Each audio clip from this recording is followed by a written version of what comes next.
की रिपोर्ट जो वक्फ board bill pay है वो सबमिट होने वाली है, इस पे क्या कहना है आपका? देखिए, पहले सामने आ जाए, लेकिन जो सूचना हम सबको प्राप्त हुई है वो पार्लियामेंट्री कमेटी के कुछ सदस्यों को निलंबित करके अपने तरीके से भारतीय जनता पार्टी ने उस बजट को पास किया है। मेरा दावा है कि ये वक्फ बोर्ड बिल फिर वापस होगा और सरकार पुनः संशोधन करके इस बिल को सदन के अंदर लाएगी।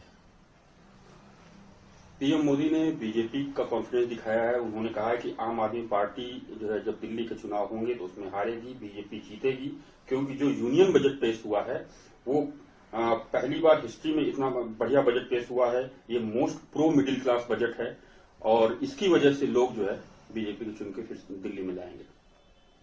ये हमारे वित्त मंत्री जी का 11वां जो है बजट था। तो क्या 10 बजट पेश करते समय वो सो रही थी कि मिडिल क्लास ख्याल नहीं आया? ये सब चुनावी बजट है। जैसा कि आप लोगों ने देखा होगा कि हरियाणा के चुनाव के एक दिन 2 दिन पहले डायरेक्ट बेनिफिट योजना के तहत मतदाताओं के खाते में इन्होंने पैसे डाले। मध्य प्रदेश का चुनाव जब होता है तो इनको लाडली बहना याद आ जाती हैं। हरियाणा जो महाराष्ट्र का चुनाव होता है तो इनको इसी तरीके की लोक लुभावनी योजना याद आती है। ये मतदाताओं को तत्काल प्रभावित करने की योजना बना करके ये निष्पक्ष हो रहे चुनाव को अपने तरीके से वो मोल्ड करके मतदाताओं के दिमाग से खेलते हैं। इनको देश के भविष्य और देश के प्रगति से कुछ लेना देना नहीं है।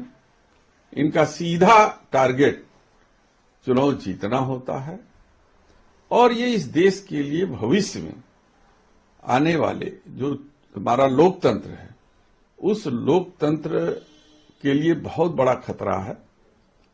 क्योंकि जहां तक मैंने राजनीति देखी है, राजनीति में हमेशा मतदाता आइडियोलॉजी के आधार पर वोट करता था, लेकिन अब मतदाताओं लोक लुभावने वादों पर वोट करने लगा है।